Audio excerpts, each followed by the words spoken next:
함께 신앙 고백하시겠습니다. 전능하사 천지를 만드신 하나님 아버지를 내가 믿사오며 그 외아들 우리 주 예수 그리스도를 믿사오니 이는 성령으로 잉태하사 동정녀 마리아에게 나시고 본디오 빌라도에게 고난을 받으사 십자가에 못 박혀 죽으시고 장사한 지 사흘 만에 죽은 자 가운데서 다시 살아나시며 하늘에 오르사 전능하신 하나님 우편에 앉아 계시다가 저리로서 산 자와 죽은 자를 심판하러 오시리라. 성령을 믿사오며 거룩한 교회와 성도가 서로 교통하는 것과 죄를 사하여 주시는 것과 몸이 다시 사는 것과 영원히 사는 것을 믿사옵나이다. 아멘. 찬송가 288장입니다.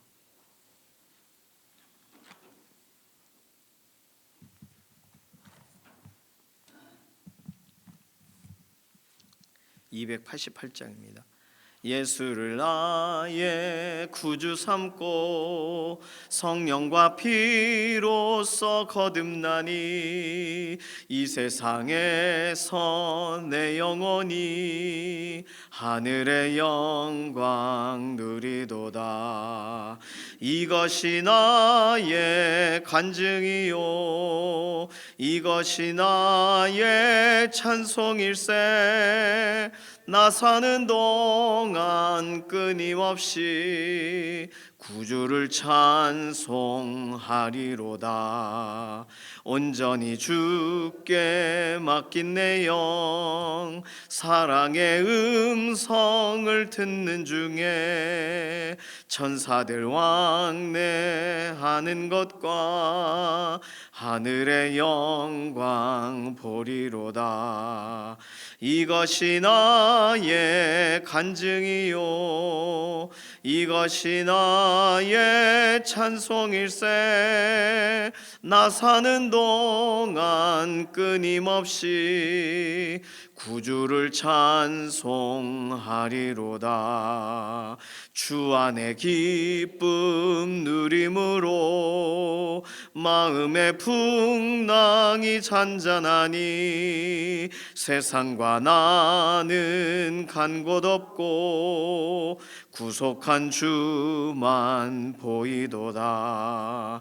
이것이 나의 간증이요 이것이 나의 찬송일세. 나 사는 동안 끊임없이 구주를 찬송하리로다.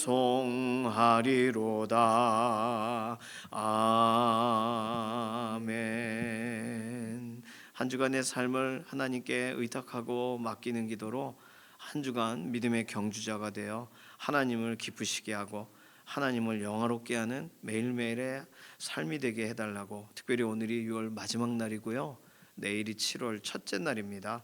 새로운 달을 맞이하는 그런 시점에 있어요.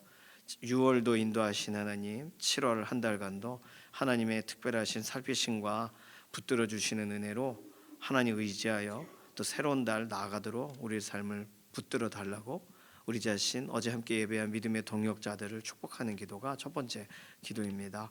두 번째 기도는 연약한 우리의 육신을 하나님 오늘도 돌아보시고 회복시키시고 하나님 편안하게 사용하시기 좋도록 우리의 몸을 회복시키셔서 고치셔서 써달라고, 특별히 병상에 계신 교우분들, 김명래 장로님, 이혜신 권사님, 김숙자 권사님, 이영성 권사님, 정경윤 집사님, 또 안영남 권사님, 송복희 권사님, 또 최현숙 권사님 회복을 위해서 기도해 주시고, 조성숙 성도님, 이신영 자매님 의사의 진단을 넘어서 완전한 회복 더해달라고 맡겨드리는 기도가 필요합니다. 자녀들을 위한 축복이 마지막 기도 제목이에요. 다음 세대들을 위해서도 기도해 주시고, 유치부와 유초등부, 중고등부, 청년부 위해서 기도해 주시고, 또 실제적으로 우리 육신의 자녀들이 믿음 안에서 견고하게 세워지도록 이번 한 주간을 맡겨드리는 기도, 자녀들을 하나님 손에 의탁하는 기도, 이런 기도 제목 가지고 잠시 통성으로 기도합니다. 살아계신 하나님 감사합니다. 새로운 한 주간 시작하며 하나님을 의지하여 기도합니다. 하나님의 선하신 손을 구하고 하나님의 인도하실 것을 기대합니다. 어저께 함께 예배했던 믿음의 동역자들, 이번 한 주간도 믿음의 경주자들이 되어 한 사람도 영적으로 낙오되는 일이 없게 하시고, 말씀 묵상 가운데 실제적인 기도의 매 순간순간의 기도의 현장 가운데에서 하나님 부르셔서 하나님 써주시고, 흔들리지 않는 견고한 신앙, 하나님을 의지하고 하나님을 기쁘시게 하고 높이는 믿음의 걸음이 되도록 이번 한 주간도 붙드시고, 특별히 내일부터 시작되는 새로운 달, 하나님 6월도 인도하신 것처럼 7월 한 달간도 우리의 인생을 붙드시고 새롭게 하여 주시옵소서. 우리의 삶, 특별히 하나님께 드리려고 할 때마다 육신의 제약을 경험합니다.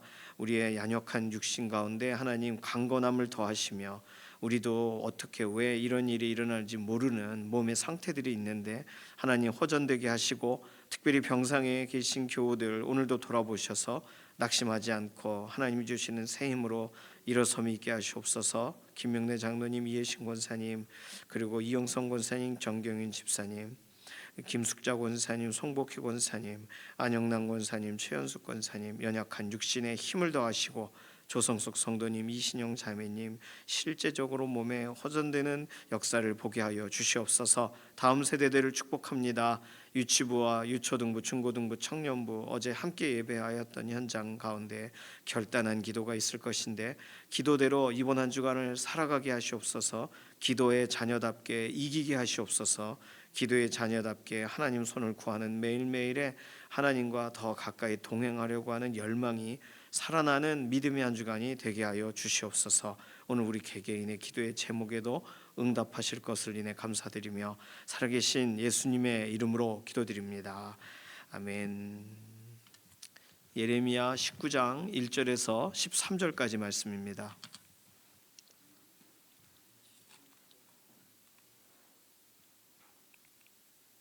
예레미야 19장 1절에서 13절, 원래 마지막 절까지 읽어도 되는데 14절, 15절은 다음 20장하고 연결이 되어 있어요. 그래서 13절까지만 끊어서 읽습니다.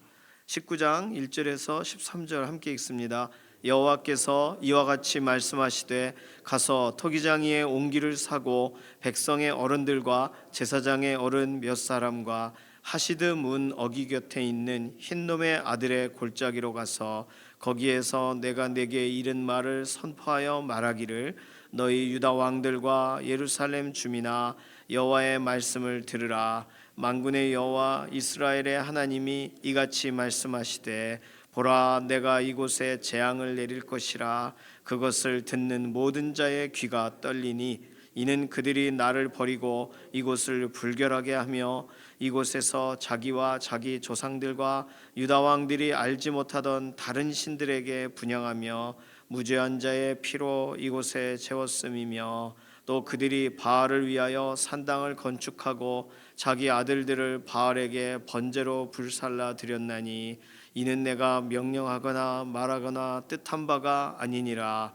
그러므로 보라, 다시는 이곳을 도벳이나 흰놈의 아들의 골짜기라 부르지 아니하고 오직 죽임의 골짜기라 부르는 날이 이를 것이라. 여호와의 말이니라. 내가 이곳에서 유다와 예루살렘의 계획을 무너뜨려 그들로 그 대적압과 생명을 찾는 자의 손의 칼에 엎드러지게 하고 그 시체를 공중의 새와 땅의 짐승의 밥이 되게 하며 이 성읍으로 놀람과 조롱거리가 되게 하리니, 그 모든 재앙으로 말미암아 지나는 자마다 놀라며 조롱할 것이며, 그들이 그들의 원수와 그들의 생명을 찾는 자에게 둘러싸여 공경에 빠질 때에 내가 그들이 그들의 아들의 살, 딸의 살을 먹게 하고 또 각기 친구의 살을 먹게 하리라 하셨다고, 너는 함께 가는 자의 목전에서 그 옹기를 깨뜨리고 그들에게 이르기를, 만군의 여호와께서 이와 같이 말씀하시되, 사람이 토기장의 그릇을 한번 깨뜨리면 다시 완전하게 할 수 없나니, 이와 같이 내가 이 백성과 이 성읍을 무너뜨리리니 도벳에 매장할 자리가 없을 만큼 매장하리라. 여호와의 말씀이니라. 내가 이곳과 그 가운데 주민에게 이같이 행하여 이 성읍으로 도백 같게 할 것이라. 예루살렘 집들과 유다 왕들의 집들이 그 집 위에서 하늘의 만상에 분향하고 다른 신들에게 전제를 부음으로 더러워졌은즉 도배 땅처럼 되리라 하셨다 하라 하시니. 아멘.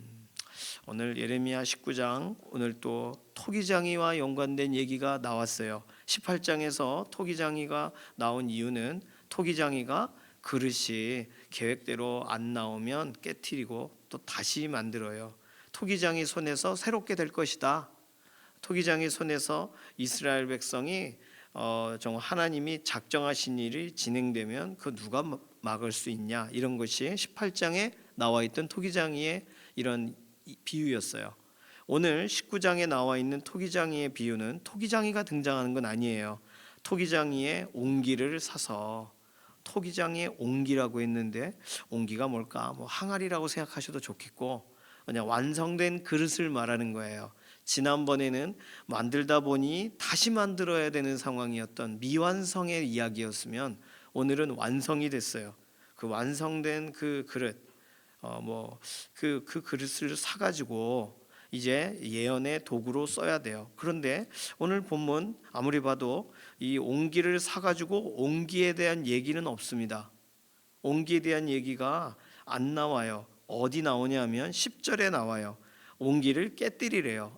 옹기를 산 이유가 깨뜨리기 위해서 샀구나. 그런데 잘 보시면 1절에서 9절까지는 옹기를 사가지고 예루살렘에 있는 주민들하고 3절 유다 왕들에게 하나님의 말씀을 선포하게 해요. 옹기를 왜 가져왔는지는 설명을 안 하고, 그리고 10절에 가서 그 옹기를 깨뜨리면서 이제 말을 해야 돼요. 그런데 이 옹기를 사서 옹기를 한쪽에 딱 두고서 그리고서 선포할 때 옆에 누가 있어야 됩니다.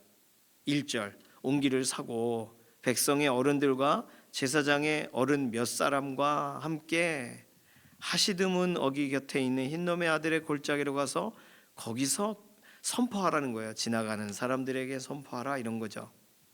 그러니까 함께 동행하는 사람이 필요합니다. 함께 가는 자, 10절에 써놨어요. 이분들을 너는 함께 가는 자의 목전에서.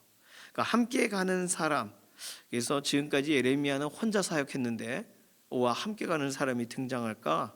그래서 이 부분에 대해 학자들은 예레미야의 위치를 말하는 것이다, 이렇게 설명합니다. 예레미야 선지자가 하나님이 세우시고, 일단 예레미야는 제사장 계열이잖아요. 그러니까 제사장들이 예레미야가 한다 그러면 귀 기울일 수밖에 없어요. 어제 본문처럼 제사장들이 우리에게 율법이 있는데 예레미야는 무슨 말을 하는 거냐, 이렇게 거절할 정도 될지라도 거절을 왜 하냐면 예레미야의 위치 때문이에요. 제사장 모두가 제사장 가문 안에 누구는 하나님의 음성을 듣고 다른 사람들은 못 듣는다고 생각해 보십시오. 그러면 얼마나 이질적이고, 다른 사람들은 앞서서 제사장 실제 활동도 했던 사람들의 입장으로는 얼마나 난감해요. 그러니까 예레미야가 하나님의 말씀입니다 라고 선언하면 그걸 거절하느라 바쁜 거죠. 자, 그런데 그 가운데 제사장의 어른 몇 사람이라고 했으니까 모든 제사장들이 예레미야를 배척했던 것은 아닌 것 같습니다. 그 가문의 어른 중에 들어보자고, 예레미야가 하나님이 하시는 말씀 틀린 말 아니야, 이렇게 또 생각했던 사람들이 있을 거예요. 그리고 백성의 어른들이라고 했으니까 장로님들이라고 다른 본문은 해석을 합니다. 장로님들. 그러니까 그 마을과 그 지역에 있는 사람들에게 하나님의 말씀의 기준으로 그 성문 위에서 판결을 해줘야 될 분들이에요. 제사장, 장로님들, 어른들, 엘더십들이 지금 예레미야와 함께 가서 흰놈의 아들 골짜기에 가서 사람들이 거기를 지나갈 때, 예루살렘 바로 성전 아래에 있는 골짜기거든요. 그러니까 거기 지나갈 때 얘기를 하는 거예요. 하나님이 심판을 진행하실 거다. 그 선포할 때 옆에 서 있어야 돼요. 지금까지는 예레미야가 선포할 때 같이 따라다닌 사람이 없었습니다. 그랬는데 어제 본문만 봐도 제사장들, 선지자들, 지혜자들이 예레미야를 싫어해요. 그러나 또 더러 예레미야의 말을 청종하고 나름 심중에 뒀던 사람들, 그 사람들과 같이, 왜요? 마음이 다른데 어떻게 예레미야가 가자고 청했을 때 가겠어요? 마음이 같은 사람들이겠죠. 백성의 어른들과 제사장의 어른 몇 사람과 아주 특별한 부르심의 가운데 증인들로 서 있어야 됩니다. 하나님의 말씀을 선포할 때 증인이 되어줘야 돼요. 이 사람들은요. 무슨 선포를 하냐면 3절에 보니까 하나님께서 이곳에 재앙을 내리실 거다. 그리고 7절에 보니까 하나님의 유다가 갖고 있는 예루살렘과 유다의 계획을 하나님이 무너뜨리실 거다. 그 얘기를 전하는 거예요. 그때 옆에 있어요. 함께 가는 사람이 있어요. 이때는 옹기를 왜 가져갔는지를 설명을 안 해줍니다. 그런데 10절에 이제는 함께 가는 자의 목전에서, 자, 누가 이제는 대상이에요? 이 백성의 어른들과 제사장의 어른들을 위한 메시지예요. 10절 이하는 그분들 앞에서 옹기를 깨뜨리면서 그분들에게 말해야 돼요. 뭐라고 말하냐면 이와 같이 한 번 깨뜨리면 다시는 고칠 수가 없어요. 11절이죠. 깨뜨리면 완전하게 다시 할 수 없나니 이 성읍을, 그러니까 예루살렘을 도벳과 같게 하리라. 지금 11절에도 나오고 12절에도 나오고 13절에도 나오고 도벳이란 단어가 계속 나와요. 그러면 우린 궁금해집니다. 도벳은 어디일까요? 흰놈의 골짜기를 도벳이라고 부르는 거예요. 흰놈의 골짜기 뭐고 흰놈의 아들의 골짜기 뭐냐? 이게 흰놈의 골짜기와 흰놈의 아들의 골짜기가 다른 거라기보다는 흰놈의 아들의 골짜기란 말은 흰놈의 골짜기에서 더 중심부에 있는 더 중요한 부분을 말하는 것으로 이해하시는 것이 우리가 이런 본문 나올 때마다 헷갈리지 않고 속 편하게 읽을 수가 있습니다. 일단 흰놈의 골짜기는요, 흰놈은 이걸 가지고 우스갯소리로 흰놈 백인의 골짜기냐 이렇게도 말하는 분이 있는데, 어쨌든 흰놈의 골짜기라고 할 때 흰놈이란 말이 헨나, 흰놈 같은 말이에요. 그리고 골짜기란 말은 개, 그래서 게헨나 들어본 것 같지 않으세요? 게헨나 지옥을 설명할 때 끝이 없는 그런 무저갱 같은 곳을 설명할 때 게헨나라고 합니다. 예수님이 헬라어로 설명하셨던 표현이기도 해요. 구더기도 죽지 않고 불도 꺼지지 않는 곳, 마가복음 9장 48절에 게헨나, 그게 흰놈의 골짜기란 말이에요. 다시 설명 안 드려도 되죠? 개가 골짜기고 헨나가 흰놈이란 말이니까 게헨나, 흰놈의 골짜기. 그러니까 흰놈의 골짜기는 예루살렘 성전 아래에 있는 골짜기인데, 거기는 쓰레기도 태우고 죽은 짐승이 있으면 그거 부정하니까 거기다 태우고, 범죄자가 죽으면 그 끌어다 거기서 태우고, 이렇게 해서 24시간 불이 꺼지지 않는 곳입니다. 좋은 의미에서가 아니에요. 여기서는 다 태워야 되니까, 정결을 위해서 태워야 돼. 아주 그냥 더러운 쓰레기가 있으니까, 요즘은 그 정도 아니지만 난지도 같은 곳이겠죠. 난지도가 계속 태우는 곳이었잖아요. 저 군대에 있을 때만 해도 난지도가 매립이 안 됐었습니다. 그래서 쓰레기차 타고 올라가가지고 난지도에 쓰레기 버리는데 직접 그 꼭대기 올라가서 봤어요. 와, 불이 안 꺼져요. 계속 타고 있어요. 지금은 그걸 덮어버렸지 않습니까? 그래서 가스를 따로 빼죠. 거기서 이제 자연 발생적으로 가스의 불을 가지고 또 어떤 자연 친화적인 그런 연료로 써요. 기술이 좋아졌어요. 그때만 해도 거기서 사람들이 살았는데, 사람들이 살더라고요. 그 난지도 꼭대기에 그 쓰레기 딱 좋은 거 주스려고 그 아저씨들이 사시더라고요.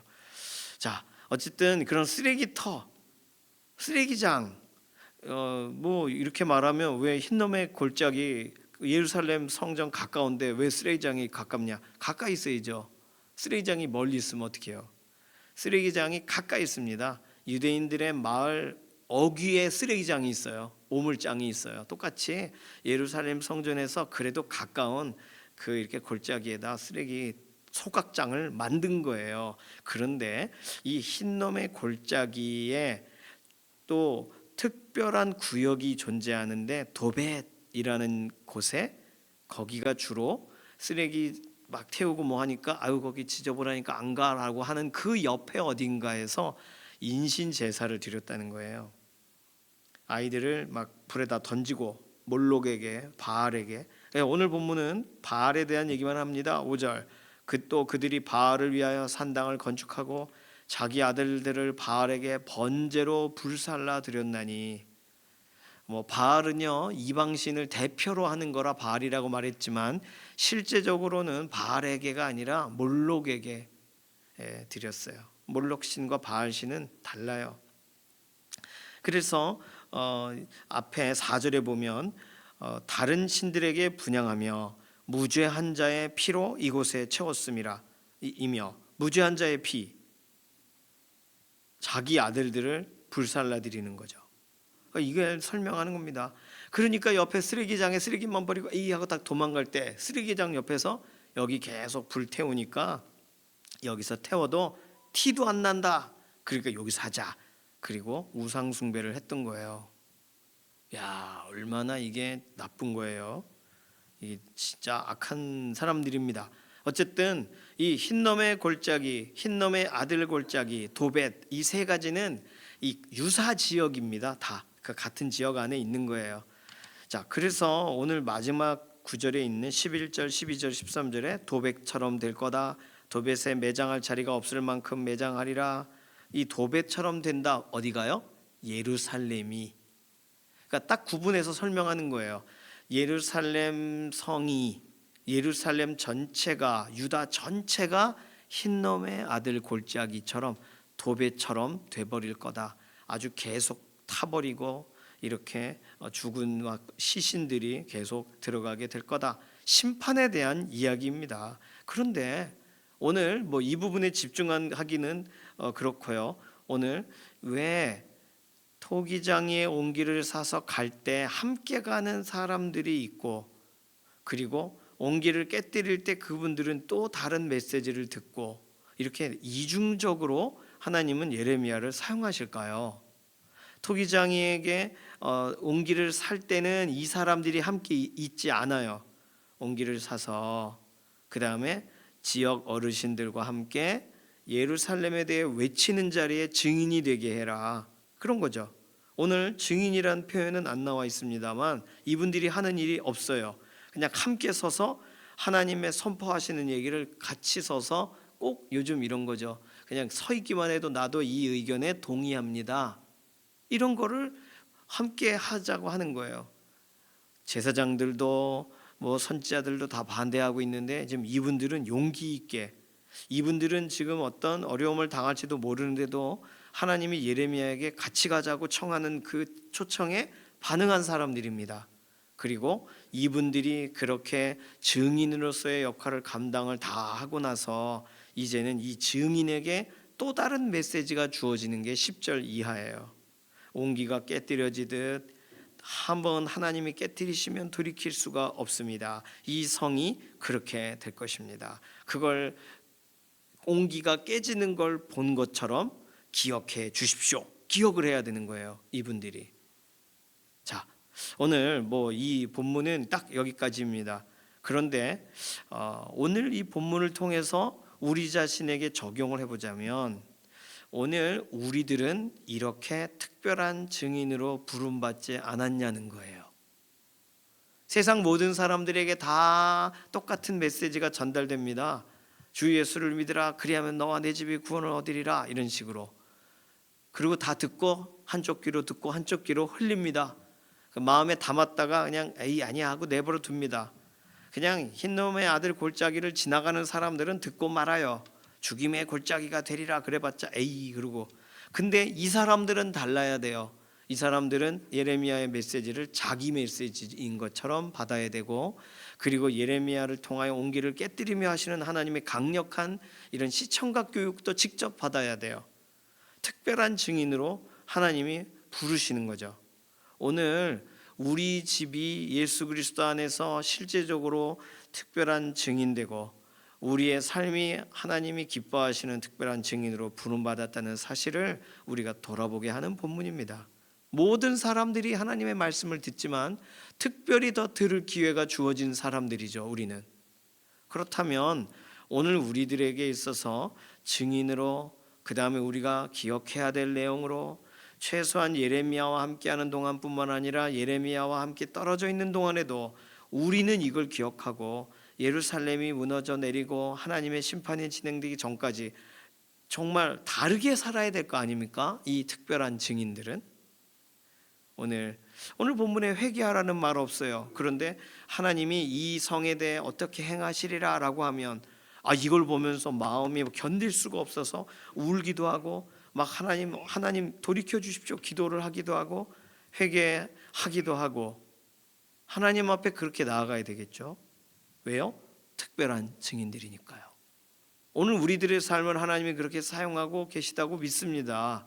하나님은 우리를 그렇게 쓰시려고 계획을 가지고 계세요. 그렇다면 오늘 우리는 그런 식으로 하나님이 오늘도 말씀을 담아주실 때 담는 그릇 되시기를 소망하고, 하나님의 말씀을 명확하게 하실 때 그 말씀이 아주 생생해서 도저히 그냥 아무렇지도 않게 잠을 잘 수 없는 막 경각에 달아있는 아주 특별한 말씀의 사람들이 되시기를 소망합니다. 오늘 우리는 이 본문을 읽고 이분들이, 이 어르신들이 이 공동체에 정말 함께 예레미야와 같은 마음을 품은 분들이 언제까지 그 역할을 감당할지에 대해서는 뒤에 본문에 우리가 아직 찾아보지 않았으니까 이분들 얘기가 또 나오는지 우리는 몰라요. 그런데 하나님이 그렇게 부르셨을 때 오늘 이분들이 실제로 보고 실제로 경험하고 실제로 체감한 것처럼 누가 뭐래도 이분들은 잊어버리지 말아야 될 거 아니에요. 누가 어떤 말을 해도 지난번에 보니까 예레미야와 같이 서서 있더구만, 그것도 뭐 다른 거 했어? 그러면 그 온기를 깨더이다 말해야 될 거 아니에요. 오늘 우리는 어떠한 증인인가요? 그냥 우르르르르 와가지고 모두가 다 증인이니까 그 중에 하나지 뭐 나도, 이렇게 그냥 한때 증인으로 살아가시는 삶이 아니라 특별한 메시지, 정말 일반인으로 돌아갈 수 없는 하나님이 오늘도 다시금 강조해 주시는 그런 아주 생생한 메시지를 우리의 삶에 담으시고, 오늘 하나님의 그런 증인으로 하나님이 하신 말씀에 그런 증거자로서 오늘 우리가 그렇게 쓰임받게 되기를 소망합니다. 우리를 그렇게 찾으시고 우리를 부르실 계획이 있으세요. 그냥 한번 체험 잘했구만 이렇게 끝나면 안 돼요. 우리는 부르신 대로 살아가야 돼요. 예레미야를 매 순간 부르신 것처럼 한 번 마음에 담아주신 메시지, 이분들에게 그냥 이 정도 말했으니까 됐다, 아니 돌아본다면 지금까지 예레미야 19장 올 때까지 예레미야와 같이 특별히 부름받아 특별한 메시지를 담았던 사람이 있어요? 없어요. 그러니까 지금 예루살렘 거주하는 이 유다에 있는 아주 경건하고 신실한 몇몇의 분들이 이제는 하나님의 메시지를 함께 담고 살아가야 될 자리에 초청된 겁니다. 그럼 이분들은 이 나라를 위한 기도와 유다 이제 멸망을 하나님이 선언하셨으니까 하나님이 이제 행하실 일에 대해 견딜 수 없어하며 하나님께 기도하는 일들이 필요하죠. 오늘 본문은 뭐 그런 걸 써놓지는 않았습니다. 너희의 목표는 이거니라 뭐 이런 말씀을 하지는 않으세요. 그러나 오늘 우리는 너무나도 아주 하나님의 놀라운 말씀을 우리가 듣기도 하고 묵상의 현장에서 막 깨닫게 되기도 하고, 기도하다 보니 하나님이 막 시원케 하시는 일을 경험하게 되기도 하고, 또 응답에 대해서 다른 어떤 분보다 응답을 더 경험하셨다면 특별한 증인들이세요. 특별한 증인은 하나님이 다른 어느 누구 모두에게 그 일을 하시는 게 아니에요. 오늘 예레미야와 함께 그렇게 함께 서서 예레미야의 메시지를 경청하고 함께 동역한 것처럼 오늘 우리에게도 그 자리를, 그 부르심을 부르신다면 새로운 달 7월 어떻게 살아가실지 결정하시고 말씀이 온 대로, 말씀을 담은 대로, 하나님이 기뻐하시는 대로 우리의 삶을 그렇게 들이시는 그런 믿음의 삶 되시기를 소망합니다. 이 시간 기도하겠습니다. 이 시간 기도할 때 하나님, 우리는 부족한 것도 있지만 하나님이 우리를 부르시면 우리는 그 부름 때문에 특별한 증인이 되는 줄로 믿습니다. 그래서 우리가 담고 있는 말씀을 우리에게 확인시켜 주신 그 은혜를, 그리고 우리로 하나님을 기뻐하며 나아가게 다시금 우리의 마음을 격양시켜 주시는 그 감정을, 그 감각을 하나님 우리에게 늘 되살아나게 하시고 하나님을 의지하여 믿음으로 한 걸음 한 걸음 더 나아가는 새로운 달이 되게 해달라고 우리 결단하는 기도로 함께 통성으로 기도합니다. 살아계신 하나님 감사합니다. 오늘 세상에 수많은 사람들이 있지만, 예수님을 믿는 사람들 많지만, 오늘 또 말씀을 우리가 사모하며 오늘 이 새벽을 구별하여 기도합니다. 오늘 우리의 매일매일의 이러한 기도와 하나님을 향하는 이런 결단들이 우리에게 또다시 확인해 주시고 또다시 알려주시는 그런 말씀을 우리의 마음에 담고 특별한 증인들로 하나님을 기쁘시게 하는 믿음의 걸음 걸어가게 하여 주시옵소서. 새로운 달 7월 하나님 우리를 구별하시고 하나님을 위해서 우리의 삶을 마련하시고 하나님께서 쓰시기 편안하신 대로 도구가 되게 우리의 삶을 인도하여 주시옵소서. 감사드리며 살아계신 예수님의 이름으로 기도드립니다. 아멘.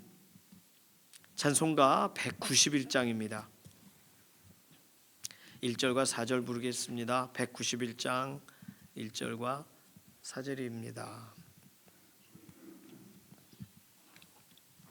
내가 매일 기쁘게 순례의 길 행함은 주의 팔이 나를 안보함이요, 내가 주의 큰 복을 받는 참된 비결은 주의 영이 함께함이라. 성령이 계시네, 할렐루야 함께하시네. 좁은 길을 걸으며 밤낮 기뻐하는 것 주의 영이 함께함이라. 세상 모든 욕망과 나의 모든 정욕은 십자가에 이미 못을 박았네. 어두운 밤이 지나고 무거운 짐 벗으니 주의 영이 함께함이라. 성령이 계시네, 할렐루야 함께 하시네. 좁은 길을 걸으며 밤낮 기뻐하는 것 주의 영이 함께 함이라. 아멘. 주님께서 가르쳐주신 기도합니다. 하늘에 계신 우리 아버지여, 이름이 거룩히 여김을 받으시오며 나라의 임하옵시며 뜻이 하늘에서 이루어진 것 같이 땅에서도 이루어지이다. 오늘날 우리에게 일용할 양식을 주옵시고 우리가 우리에게 죄 지은 자를 사하여 준 것 같이 우리 죄를 사하여 주옵시고 우리를 시험에 들게 하지 마옵시며 다만 악에서 구하옵소서. 나라와 권세와 영광이 아버지께 영원히 있사옵나이다. 아멘.